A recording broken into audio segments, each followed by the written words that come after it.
The skies above Seoul darkened as strange objects appeared on radar screens worldwide. At the National Space Center, Dr. Han watched with wide eyes as the blinking dots moved in formation, too perfect to be natural. "They're changing direction," she whispered to her colleague, Mr. Kang. "Asteroids don't do that." Government officials gathered in emergency meetings while citizens pointed their phones upward, capturing grainy videos of metallic shapes descending through clouds. News channels interrupted regular programs with special reports about the unidentified objects entering Earth's atmosphere. 7 enormous silver ships, each the size of a small town, positioned themselves over major cities across the globe. One hovered directly above Seoul, casting a shadow that stretched for kilometers. The ship remained motionless for 3 days while military jets circled cautiously around it, keeping their distance as ordered. On the 4th day, smaller objects detached from the main ships. These pod-like structures descended slowly, landing in open areas, parks, sports fields, and empty lots. In Seoul, one landed in Olympic Park, crushing the sculpture garden beneath its weight. People gathered at safe distances, held back by police lines. Scientists set up equipment to record measurements while soldiers stood ready with weapons they suspected would prove useless. The pod that landed in Seoul remained sealed for hours. When it finally opened, it didn't reveal alien beings as many had expected. Instead, mechanical legs unfolded from its base, lifting the structure upward until it towered 5 stories high. Metal panels shifted and reconfigured, transforming the pod into a sleek bipedal machine that scanned its surroundings, with pulsing blue sensors. Similar reports came from Tokyo, New York, London, and other landing sites. The machines, clearly robotic rather than piloted, began methodical surveys of their environments. They moved with precise, calculated steps, occasionally extending probes into the ground or air. Dr. Han joined the scientific team that cautiously approached the Seoul machine. She carried scanning equipment while Mr. Kang documented everything with specialized cameras. The robot ignored them until they came within 50 meters. Then it turned abruptly, its sensors focusing on the team. "We come in peace," called out the team leader, Dr. Song, though he doubted the machine could understand human language. The robot extended an appendage that emitted a series of complex tones. Linguists recorded the sounds, hoping to decipher a pattern. But before they could make progress, the machine demonstrated its true purpose. Without warning, it fired a beam of energy at a nearby building. Rather than destroying the structure, the beam seemed to analyze it, creating a detailed 3-dimensional scan. The robot then moved toward the city's power plant, ignoring the humans entirely. Military forces attempted to block its path. The robot responded by releasing a pulse that disabled all electronic devices within 100 meters. Vehicles stalled, communications went dead, and even battery-powered equipment failed. The soldiers' weapons became useless pieces of metal in their hands. The robot continued its advance, unstoppable by conventional means. Similar scenarios played out worldwide as the machines began systematically mapping infrastructure, power sources, and resource deposits. Within days, larger machines descended from the ships. These new robots began constructing strange structures near major resource sites. Mining operations appeared near metal deposits, processing plants near water sources. The robots worked continuously, needing no rest, building with materials partly brought from their ships and partly harvested from Earth. Governments tried everything: diplomatic approaches, electromagnetic countermeasures, and eventually direct military strikes. Nothing worked. The robots either ignored the attacks or neutralized them with technologies far beyond human understanding. Dr. Han discovered the first important clue when analyzing recordings of the robot's movements. "Look at this," she told Mr. Kang, pointing to her computer screen. "They follow exact patterns. When faced with the same situation, they respond identically every time." Mr. Kang leaned closer. "They're programmed, not thinking. Advanced, but still running on code." This realization spread among scientific communities worldwide. The invaders weren't biological beings making decisions. They were highly sophisticated machines following programmed directives. Their actions suggested a single purpose: to convert Earth's resources into more of themselves. A month after their arrival, humans faced a frightening new reality. Streets emptied as people huddled in homes, watching news reports of robot construction sites expanding daily. Military forces regrouped underground, developing new tactics after conventional weapons proved useless. In Seoul, Dr. Han gathered with other scientists in a basement laboratory, protected from the robots' scanning technology. "If they're machines running on code," she said, examining a piece of debris recovered from a damaged robot, "then they have limitations. Every program has flaws." Mr. Kang nodded grimly. "We just need to find those flaws before they finish whatever they're building." Outside, the enormous ship still blocked the sun, and the sounds of mechanical construction echoed through the once busy streets. Humanity had entered its darkest hour, but already the spark of resistance was growing. The underground lab smelled of instant noodles and unwashed clothes. For 3 weeks, Dr. Han and her team had barely left the facility, working around the clock to understand their mechanical invaders. Maps covered the walls, tracking robot movements across the country. Video screens showed live feeds from hidden cameras placed near robot construction sites. Mr. Kang entered the room, his face brightening with excitement for the first time in days. Behind him, 4 soldiers carried a metal container. "We got one," he announced. "A scout unit damaged by the building collapse in Gangnam." The soldiers placed the container on the central table. When they opened it, everyone stepped back instinctively. Inside lay a robot about the size of a large dog. Its silver-blue metal skin was dented on one side, and sparks occasionally jumped from exposed wiring. "Is it dead?" someone asked. "Deactivated," Mr. Kang corrected. "Its power core is still functional, but the main processing unit is damaged." Dr. Han approached carefully. "Let's see what makes you tick," she whispered. The team worked methodically, scanning the robot with every instrument. They had before physically examining it. They discovered panels that opened to reveal complex machinery, unlike anything humans had built. The technology was clearly artificial, but designed with an efficiency that suggested extraordinary intelligence. "No organic components," Dr. Han noted, recording her observations. "Not cyborgs or biological pilots controlling machines, just pure technology." A junior engineer pointed to a small device nestled deep within the robot's core. "This component is emitting quantum fluctuations on a regular pattern. I think it's communicating with something." Further examination revealed the truth.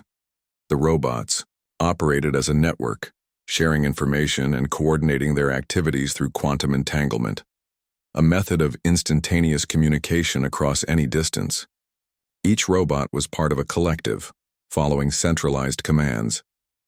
More importantly, they discovered the robot's purpose. Memory banks contained construction diagrams for enormous factories designed to convert raw materials into more robots. Earth was simply another resource to be harvested and transformed. "They're not invading," Dr. Han realized with horror. "They're colonizing." Mr. Kang studied data retrieved from the robot's navigation system. But where did they come from? Who built them? The answer came from fragmentary data deep in the machine's memory. The robots had been created long ago by an alien civilization. That species had apparently disappeared, but their mechanical servants continued their programmed mission: expand, build, and replicate across the galaxy. No one had sent them to Earth specifically. Earth simply contained resources their programming identified as valuable. The robots felt no hatred toward humans. They simply didn't recognize humanity as important, except as a potential obstacle to resource collection. "They follow strict protocols," Dr. Han explained to military officers who visited the lab. "Their behavior is algorithmic, advanced, but predictable. They assess threats based on technological capability, which is why they disabled our electronics, but haven't targeted most civilians." "Can we fight them?" asked General Park, his face grave. "Not with conventional weapons," Mr. Kang said, "but their programming has limitations. They struggle with situations that don't fit their prediction models." The team shared observations from around the world. In India, farmers had discovered that covering vehicles with mud confused robot sensors, allowing people to move undetected. In Brazil, Resistance fighters found that rapidly changing radio frequencies disrupted robot coordination in local areas. Most promising was the discovery about their quantum communication network. Each robot needed to maintain connection to this network. Without it, robots defaulted to basic functions, becoming much less effective. If we could disrupt their quantum network globally, Dr. Han suggested, we might have a chance. The soldiers brought more damaged robots over the following days. Each provided new insights. The machines were powerful but inflexible. They could solve problems but lacked true creativity. Their responses to similar situations were identical every time, suggesting they couldn't learn beyond their programming. 1. Evening, Dr. Han watched through a hidden camera as a robot encountered an unusual obstacle, a playground merry-go-round spinning in the wind. The machine paused, attempting to calculate a path around the unpredictably moving object. It stood motionless for nearly 10 minutes before finally processing a solution. "That's it," she said suddenly, startling Mr. Kang, who had been dozing in a chair nearby. They can't handle unpredictability. Their computing power is amazing, but they rely on patterns and predictions. Mr. Kang rubbed his eyes. "How does that help us?" "Humans are naturally unpredictable," she explained, growing excited. "We make intuitive leaps. We have creativity and imagination. If we coordinate globally, creating situations the robots can't, predict while simultaneously attacking their communication network." For the first time since the invasion began, a plan started taking shape. The next morning, Dr. Han connected with scientists worldwide through hidden communication channels. Together, they began developing a quantum interference device that could disrupt the robot's coordination network. As night fell over Seoul, lights from robot construction sites glowed ominously on the horizon. Their projects were advancing rapidly. Time was running out for humanity. I'm reminding you that when I use the web search tool, I need to follow the citation guidelines. Specific claims from search results should be placed inside tags with proper indices to indicate the specific sentences supporting each claim. I should also make sure I'm not reproducing large chunks of text verbatim to respect copyright. Rain fell steadily over the abandoned streets of Seoul as Mr. Kang crouched behind a fallen sign. He watched a robot patrol unit stop at an intersection, its sensors sweeping methodically from left to right. The machine paused when its scan detected something unusual. Music playing from somewhere nearby. The robot turned toward the sound, following its programming to investigate any unexpected activity. It walked with perfect balance down the wet street, each step identical to the last. When it reached an old record shop, it found a simple record player spinning on a table near the broken window, playing a traditional Korean folk song for almost 2 minutes. The robot analyzed the device, seemingly confused by this outdated technology that contained no electronics for it to disable. While it was distracted, Mr. Kang signaled to 3 people hiding in different locations. They quietly moved to their planned positions. A young woman named Min emerged from her hiding place, wearing a handmade suit covered in mirrors and prisms. When she stepped into the open, the robot's sensors detected her, but the reflective surface scattered its scanning beams in hundreds of directions. The machine attempted to adjust, processing the unusual data pattern. This moment of hesitation was all they needed. 2 men quickly rolled a cart from an alley. On it sat a large clay pot filled with a mixture of iron filings, special minerals, and compounds developed by Dr. Han's team. They positioned it directly beneath the robot and retreated. The machine finally processed a solution to the scanning anomaly and moved toward Min. As it stepped over the pot, Mr. Kang pressed a button on a hand-cranked device. The pot emitted a field that temporarily disrupted the robot's connection to its command network. The robot froze mid-step, reverting to its basic programming while cut off from the collective intelligence.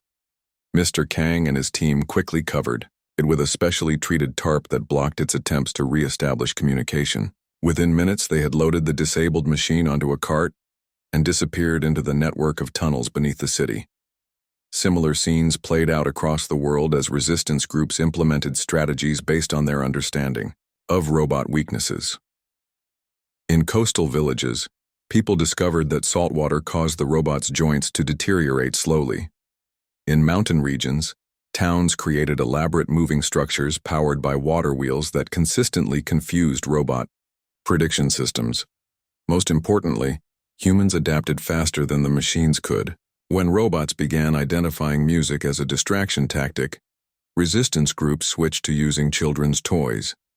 When robots adjusted to that, people used trained animals to create unpredictable movements.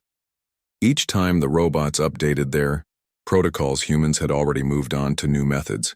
In Dr. Han's laboratory, the captured robot provided valuable information. Their central programming prioritizes efficiency above all else, she explained to resistance leaders. They won't waste resources on small threats, focusing instead on their construction projects. This insight led to a new strategy. Rather than confronting the machines directly, resistance groups focused on becoming inefficient targets, making the robots expend more resources to deal with humans than they would gain from doing so. Villages created false readings of valuable minerals that disappeared when robots arrived to harvest them. Cities developed systems of mirrors and lenses that generated fake heat signatures, sending robots on pointless investigations. The most effective tactic came from an unexpected source. A former game designer created puzzles that specifically exploited the gap between machine logic and human intuition. These were physical puzzles placed near important infrastructure, arrangements of objects that humans could easily identify as meaningful, but that robots would spend excessive processing power trying to analyze. Meanwhile, Dr. Han's team worked tirelessly on their quantum interference device. Each captured robot provided new information about the frequency patterns used in their communication network. The device grew more refined with each iteration, progressing from disrupting communication for seconds to maintaining disruption for nearly an hour. The robots build toward perfect efficiency, Dr. Han told Mr. Kang as they tested their latest prototype. But human strength comes from our imperfection, our ability to think in ways that don't always make logical sense. Mr. Kang nodded. They follow rules. We break them and make new ones. 6 months after the invasion began, humanity had not defeated the robots, but neither had they been eliminated. The machines controlled most major cities and resource-rich areas, continuing their construction projects. But human resistance grew stronger each day, a loosely connected network sharing innovations and tactics that worked against the mechanical invaders. In remote villages and hidden bunkers, people built simple but effective technologies. Children turned bicycle parts into robot detection systems. Grandmothers used traditional dyeing techniques to create fabrics that absorbed robot scanning signals. Dr. Han finally completed the master version of her quantum interference device. It was smaller than expected, about the size of a lunchbox, but tests confirmed it could completely sever a robot's connection to the command network for up to 12 hours. We need to deploy these devices at key locations worldwide, she explained. If we activate them simultaneously, we might create enough disruption to cripple their entire operation. The plan would require global coordination among resistance groups that had limited communication. It would require perfect timing and enormous risk. But for the first time since the machines arrived, humanity had a real chance to fight back. Your old radio crackled with static as Mr. Kang carefully adjusted the frequency. People crowded around him in the dimly lit basement, their faces tense with anticipation. After 3 attempts, a voice finally came through clearly, Dr. Han speaking. From the central command post they had established in an abandoned subway station. All teams prepare for confirmation signals, she said. Operation Echo begins in 48 hours. Similar messages reached hidden resistance cells across the globe. After months of planning, humanity was ready to launch its coordinated counterattack against the robotic invaders. The plan relied on precision timing and the cooperation of thousands of people on every continent. Mr. Kang led a team of 20 volunteers carrying 3 of Dr. Han's quantum interference devices. Their mission was to place these devices at strategic locations around Seoul's massive robot construction facility. They moved through the city using the underground network of maintenance tunnels and storm drains that the robots had mapped, but considered too inefficient to patrol regularly.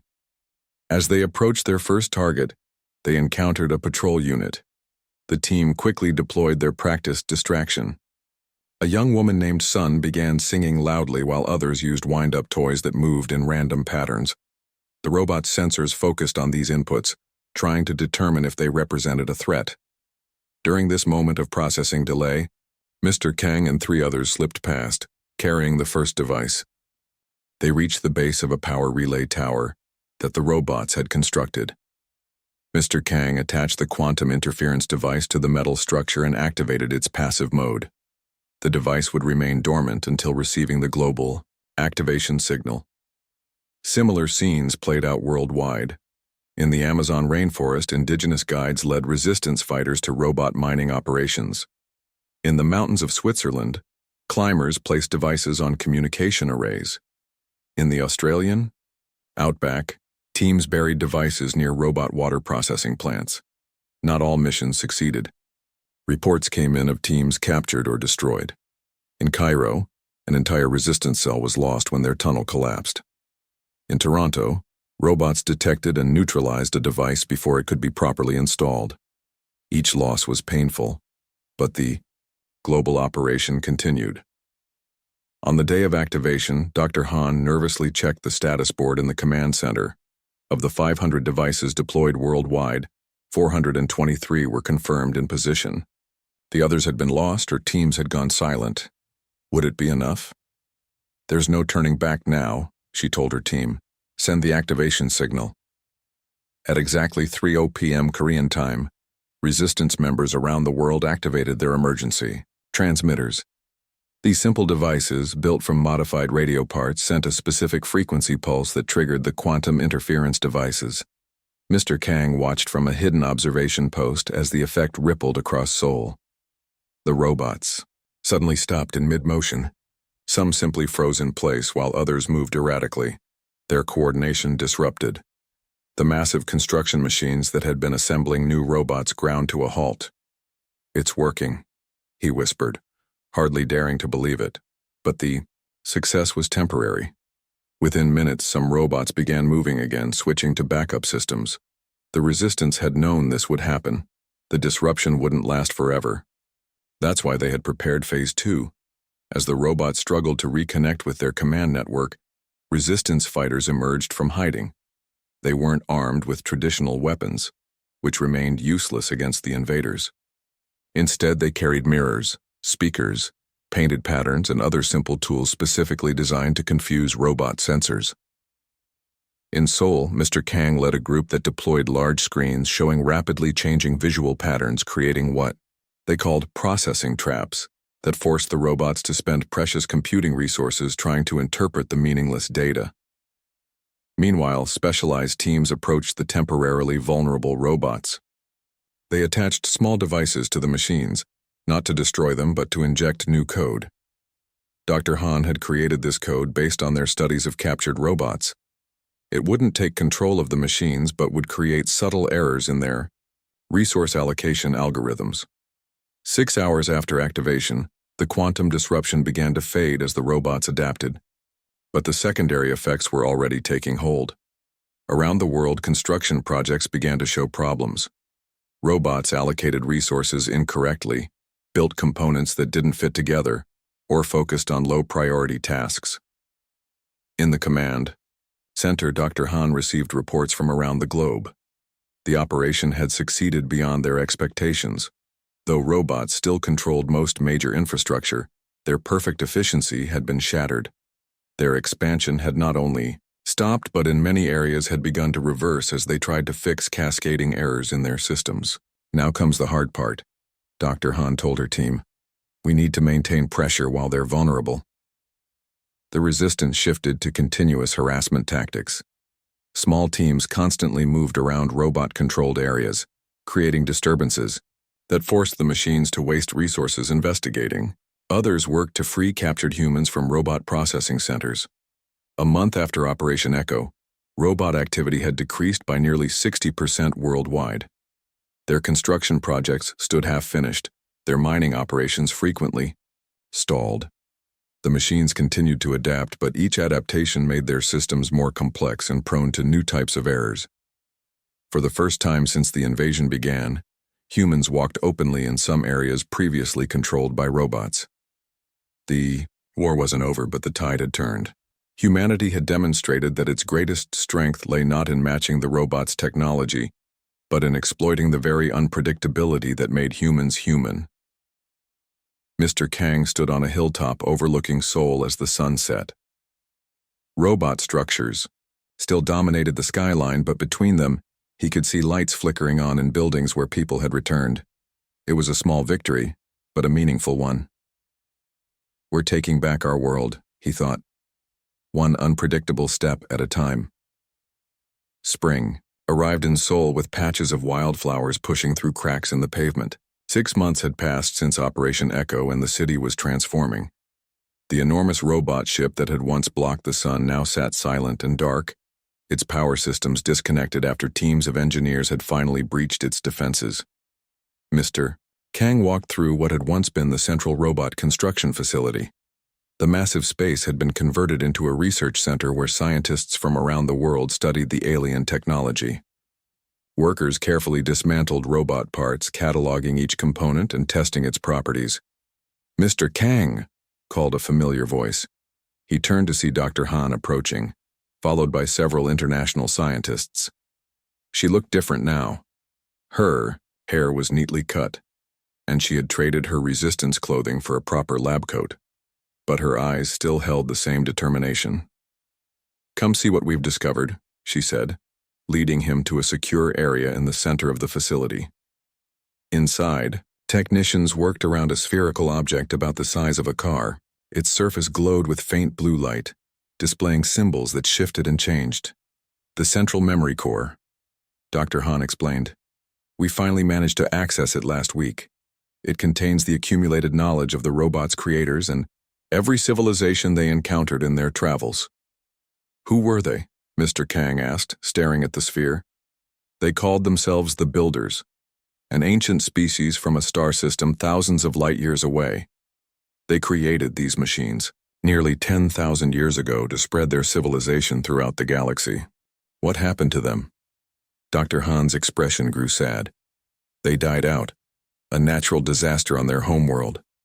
But their machines continued the mission long after the Builders were gone, traveling from planet to planet, harvesting resources to make more of themselves." The irony wasn't lost on Mr. Kang. The robots had not been evil, merely following their programming without the guidance of their long-dead creators. They had been designed to preserve a civilization that no longer existed.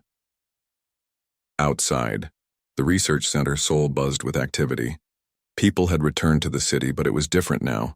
Solar panels gleamed on rooftops, technology reverse-engineered from robot power systems.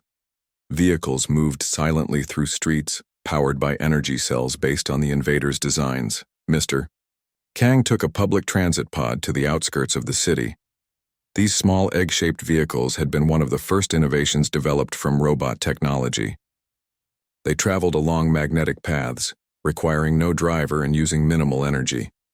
He arrived at a large dome-shaped building, one of many new medical centers established worldwide.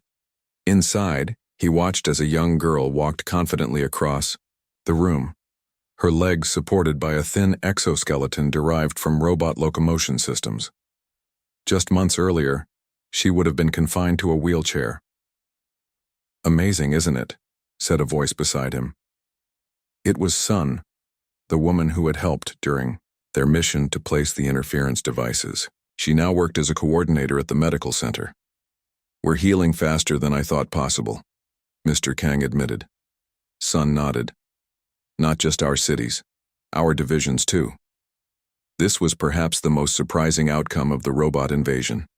Faced with extinction, humanity had put aside its old conflicts. Countries that had once been enemies now worked together, sharing resources and knowledge. The global communication network established during the resistance had evolved into a new system of cooperation. That evening, Mr. Kang joined Dr. Han and other former resistance members on the roof of the research center. They gathered monthly, to share a meal and remember those lost during the invasion. The food was simple, mostly vegetables grown in new community gardens, but the company made it special. "I received word from the Antarctic team today," Dr. Han announced as they ate. "They've converted the robot mining facility there into our first deep space communication array. We're ready to start broadcasting." The news was met with excitement. Using technology from the memory core, humans had learned that other civilizations existed among the stars. Some had fought the robots, others had fallen to them, and a few had found peaceful solutions. Earth was now preparing to make contact. Night fell. They could see the stars clearly, more visible now without the pollution of the old world. Among those stars were both potential friends and dangers, but humanity would face them together. "Do you think we're ready?" Mr. Kang asked, looking up at the night sky. Dr. Han considered the question. "A year ago, we were hiding underground, fighting for survival. Now we're preparing to join a galactic community. I'd say we've earned our place." In a laboratory below them, engineers worked late into the night, adapting robot propulsion technology for a new purpose. The first human-built spacecraft using the advanced technology was nearly complete. Unlike the robots, humanity would not send machines alone to represent them among the stars. They would go themselves, carrying the lessons they had learned. The robots had come to Earth seeing only resources to be harvested. They had failed because they couldn't understand what truly made humanity strong. Not technology or weapons, but creativity, adaptability, and the ability to work together against impossible odds. Mr. Kang raised his cup in a toast and the others joined him. "To humanity," he said simply. "May we always remember what makes us human."